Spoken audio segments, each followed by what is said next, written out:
Football ফেডারেশনে এবার নতুন ভূমিকায় ফিরলেন দেশের প্রথম নারী সাফ জয়ী কোচ গোলাম রাব্বানী ছোটন।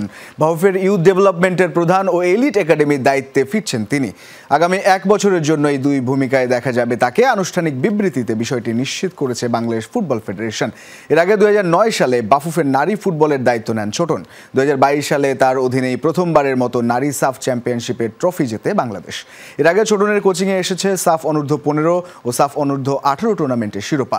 2016-17 সালে সিনিয়র সাফে হয় রানার্স আপ। গেল বছর অভিমানে নারী দলের দায়িত্ব থেকে অব্যাহতি নেন তিনি। যোগ দেন সেনাবাহিনী নারী দলের কোচ হিসেবে। এবার নতুন দায়িত্বে তরুণ ফুটবলারদের উন্নতিতে কাজ করার সুযোগ পেয়ে উচ্ছ্বসিত দেশের অন্যতম সেরা এই কোচ।